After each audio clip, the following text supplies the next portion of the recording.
तो फाइनली अनुराग बासु की multi starrer movie metro इन दिनों थिएटर्स में रिलीज हो गई है। ये मूवी 2007 में रिलीज हुई लाइफ इन अ मेट्रो का स्पिरिचुअल सीक्वल है, यानी कि इस वाले सीक्वल के कैरेक्टर्स और उनकी स्टोरी एकदम फ्रेश है। ऑल्दो इस सीक्वल का अपने फर्स्ट पार्ट से कोई लेना देना नहीं है, बट ये मूवी पूरी तरह से अपने पहले वाले पार्ट का ही पैटर्न पकड़कर चलती है। Plus life in a metro की ही तरह मेट्रो इन दिनों का भी म्यूजिक एक बहुत इंपॉर्टेंट रोल प्ले करता है मूवी के नरेशन को फॉरवर्ड ले जाने में। और अब जब म्यूजिक की बात छिड़ी गई है, तो जिस किसी को भी मेरी तरह अभी तक ऑडियो वाइज इस मूवी का म्यूजिक हिट एंड मिस जैसा फील हो रहा था, तो वहां पर अब मैं पूरी गारंटी के साथ ये बात बोल सकता हूं कि मूवी देखने के बाद और कुछ नहीं तो इसका म्यूजिक सभी के ऊपर सर चढ़कर बोलने वाला है। इतना परफेक्ट वेल सूटेड म्यूजिक था पूरी मूवी का, जो सीधा आपको लाइफ इन अ मेट्रो वाले एरा में ट्रांसपोर्ट कर देगा। पिक्चर के अंदर जितनी भी स्टोरीज और सिचुएशंस हैं, उनको एक बढ़िया बिल्डअप देने से लेकर उस मोमेंट का जो एक फील है उसको बहुत ही ब्यूटीफुली डेमोन्स्ट्रेट करता है इसका फैंटाबुलस म्यूजिक। अब ऐसा मत सोचना कि म्यूजिक की तारीफ किए चले जा रहा हूं तो इसका यह मतलब है कि स्क्रिप्ट और स्क्रीन प्ले की क्वालिटी में कोई कॉम्प्रोमाइज किया गया है, नहीं, बिल्कुल भी नहीं। Every single storey has a soothing impact on you. In fact unpopular opinion हो सकता है, बट मुझे इस वाली मेट्रो की स्टोरी और स्क्रीन प्ले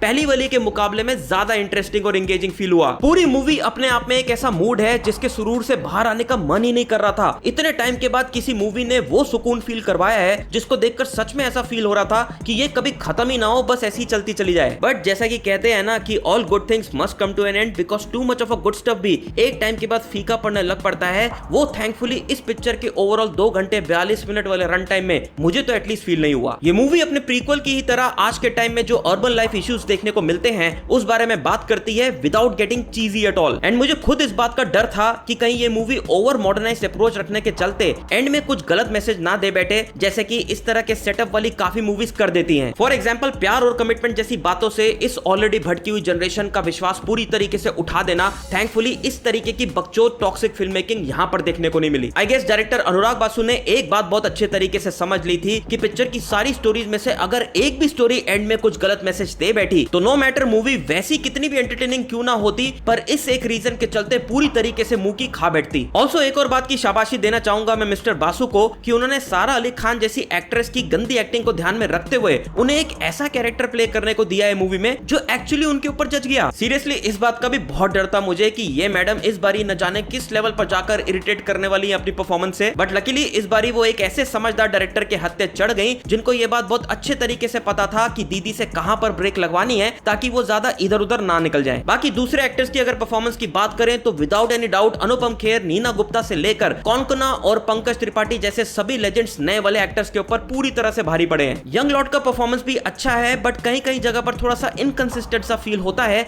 स्पेशली फातिमा सना शेख का, जो नॉर्मल सीन्स में तो ठीक ठाक सी लग रही थी, बट हाई इमोशनल सीन्स में मुझे बार बार उस जगह पर सान्या मल्होत्रा की याद आ रही थी कि काश वो होती as Fatima could not deliver properly in दो सीन्स। एंड एज एक्सपेक्टेड पूरी मूवी का सबसे एंटरटेनिंग ट्रैक पंकज त्रिपाठी और कौनकना वाला ही था, जहां ये दोनों अपने सारे सीन्स में बहुत बढ़िया लग रहे थे। And so was Anupam Kher and Neena Gupta. Movie के अंदर ये सभी कैरेक्टर्स सम वे और द अदर एक दूसरे के साथ इंटरलिंक्ड है एंड अनुराग बासु ने अपने उन सारे कैरेक्टर्स को अच्छे खासे इंपैक्टफुल मोमेंट्स प्रोवाइड करे हैं टू शाइन। और अब इतनी तारीफों के बाद एक सबसे बड़ा डिस्क्लेमर कि गलती से भी अपने मम्मी पापा वाली जनरेशन को ये मूवी दिखाने मत ले जाना, वरना बहुत गालियां खाओगे। अगर पूरी पिक्चर सिर्फ अनुपम खेर और नीना गुप्ता वाले ट्रैक के ऊपर ही फोकस रखकर चलती तब शायद कोई दिक्कत नहीं होती माँ बाप लोगों को दिखाने में, but modern life couple problems जो कि इस मूवी के अंदर भर भर के है उसको समझना एंड उससे रिलेट कर पाना पुराने जमाने के पेरेंट्स के लिए थोड़ा सा मुश्किल हो जाएगा अंटिल तुम्हारे वाले टाइम के साथ इवॉल्व होना जानते हो। तो ओवरऑल मेट्रो इन दिनों मेरे लिए एक बहुत ही ज्यादा ब्यूटीफुल और हार्ट वार्मिंग एक्सपीरियंस साबित हुआ, जिसने फिर एक बार ये बात प्रूव कर दी कि why Anurag Basu is one of the finest we have in the movie business. तो बस आज के रिव्यू में इतना ही। अगर वीडियो थोड़ा सा भी अच्छा लगा हो तो फिर चैनल को सब्सक्राइब कर देना। बाकी मिलते हैं मेरे नेक्स्ट वीडियो में, तब तक के लिए देखते रहिए खुशहाल के विचार।